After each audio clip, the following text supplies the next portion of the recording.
Hi everyone, this is Jay Harris coming to you from Tom's Trading Room. In this video presentation, I'm going to go over the Darknet homepage with you all. What you want to do is put your cursor on Home, put your cursor on Darknet Signals, and then left click. It will bring up the Darknet page. You'll recognize three boxes across the top: Darknet Signals, Displays, and Searches and Actions. The first box, Darknet Signals, you'll see that it has the save signals to your My Stock list. Until you change your My Stock list to a different list, that will be what these signals will be saved to if you in fact decide to save it to a list. The past days is defaulted to 0. That means the signals that you see are for today. You can switch it back to any number of days that you like. The check marks in the boxes for buys, sells, rebuys, and ambiguous, just go ahead and leave them as is. Here's the add button if you want to take the current list and add it to a new stock list. If you want to replace an existing list with the signals for today, just click on replace. The middle box here, Darknet Displays. The box I want you to primarily concern yourself with is the How It Works box. When you click on How It Works, it'll refresh the page and go to an educational page.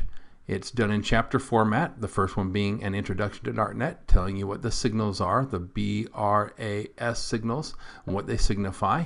All the education is backed up with charts and graphics that you see here. You can go ahead and print this information out, but rest assured the information lives here inside the tools.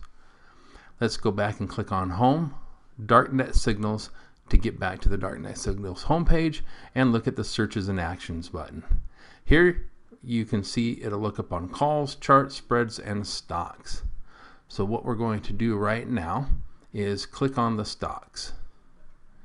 When you click on the stocks, you'll see that you can do some searches here. You can search over a stock list, or you can click on the stock symbol and search up the Darknet signals on an individual stock. If you want to know the criteria, and I'm checking back to the stock lists, and you can change it back to, again, your My Stock list, leave it on the pennies and weeklies, so on and so forth. If you want to see the criteria that it's searching on, you can click on Show, and there's the criteria. If you want to get rid of that or make it disappear, just click on Hide. It's sorting by the math expectation. You can change it to any different number of sorting methods. Just go ahead and, again, read up on the Introduction to Darknet, or if you want, focus up here on the Help button. When you click on the Darknet Stocks Help, it'll open up a new browser window, and it'll go through these three boxes and all the different criteria that you can choose from, all the different selections that you can make, and why you would do so. Let's go ahead and get rid of that extra browser window. When you have what you want, you can just go ahead and click on your search button. When you click on search, it'll go ahead and research through the database and find the stocks based off the Darknet signals that meet the criteria that it was defaulted to, or to whatever it changed to. And you see that information down here below. Once again, folks, read up on this information through the help buttons and through the tutorials. What I want to do is go back up to Home, click on Darknet Signals, and point out to you folks that when you are doing this on a daily basis, or whenever you come to this, you're going to recognize underneath the three different boxes that the stock list for the new Darknet trades is done on the All Darknet Stocks list. Now that's the default. If you want to change it and do it over Tom's pennies and weeklies that you've learned to do in prior videos and sessions, just click on that drop down arrow or the menu box, find the list that you want. In this case we have pennies and weeklies, and it will go ahead and refresh the page and show you those Darknet signals for those stocks on just that pennies and weeklies list. Now you'll see that it condensed from the 8, 9, or 10 on the previous list of Darknet signals to just 3 on the pennies and weeklies list. That's because the pennies and weeklies is a little bit more of a finite list, a little bit more of a reduced candidates list than the Darknet signals, and so it only found 3 for the pennies and weeklies. You want to change it back to the Darknet list, click on the window again and go down to All Darknet Stocks, click on that, and it will refresh and give you that, in this case, 8 more stocks. Now, how are they ranked? Well, before I get to that real quick, let me show you this. The Darknet signal active buys in the past day's time period and the sells in the past day's time period. These have the ticker symbols of the candidates that made the cut, and then what the color coding is the differential in today versus the closing price of the day before. So the darker the green, the darker the gain, or the higher the gain, and then it goes down to the yellows and into the reds for losses or stocks that are down in price from the prior day's close. Now, how are these active Darknet signal trades ranked? By the percent to double.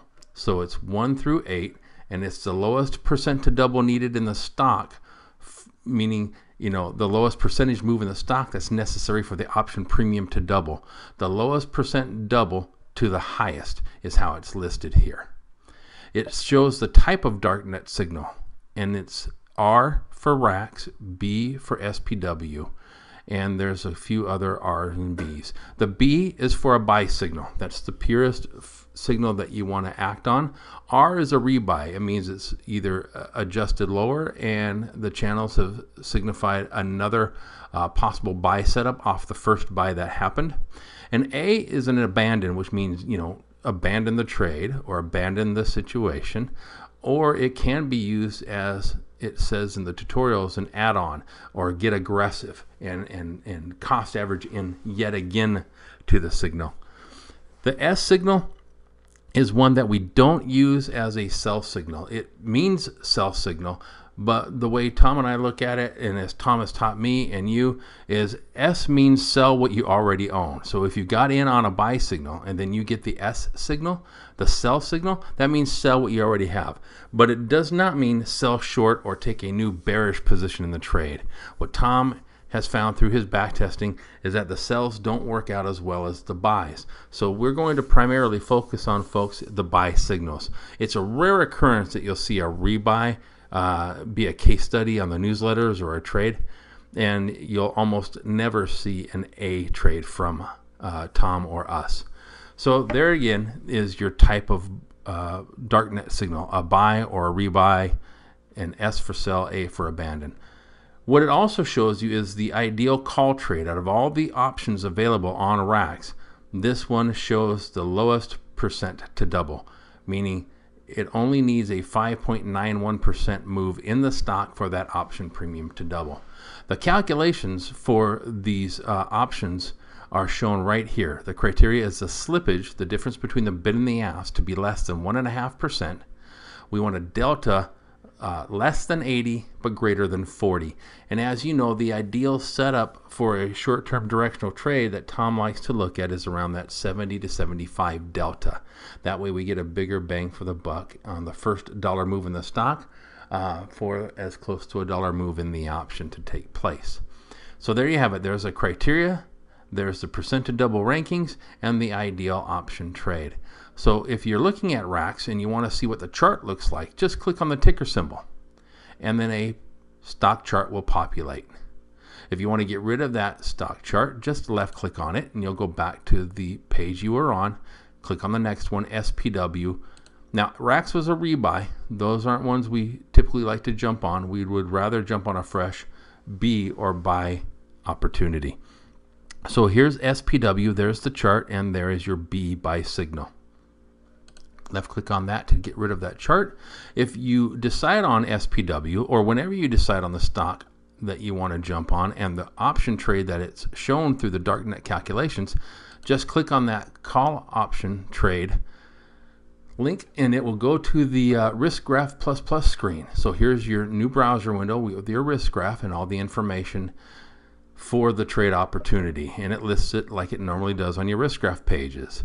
It's set up that you can change the number of contracts you want, the entry price. There's your bid-ask spread, the 275 by 310. You can set up your calculations to show the mid price if you like. It shows the volume and open interest, delta, gamma, theta, your risk graph like you're familiar with. You further on down, go to the percent to double box and you'll see the calculations down here. Now this video isn't a presentation on using this risk graph page. It's showing you though that once you see the Darknet list, if you find that you want to do a particular trade, whether it be a real or paper trade, you can go and click on that and get to the risk graph page and set up your notes, your chart limits, etc. let's close that out and wrap up with this. Again, folks, go to Home, Darknet Signals when you're looking for your Darknet trade candidates. It's going to show you the list of active signals in the past days for buys and sells, and it shows you the current active Darknet signals right here.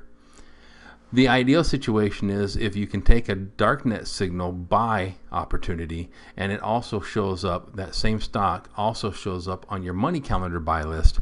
Those are the ones that Tom and his students like to pin their ears back on, more so than if the stock and option candidate just came up on a Darknet alone or a money calendar alone. If you can get it on both, great. But here's the Darknet portion of it. There's the Darknet homepage. Focus on the how it works section, and then when you go into either calls or stocks, go ahead and click on the help page and look up and read more information on the specifics. I hope you enjoyed that, found that educational. Look for me on future videos, folks. And as always, if you need to reach out for any help or support, find us at support@tomgentile.com. Thanks, and bye for now.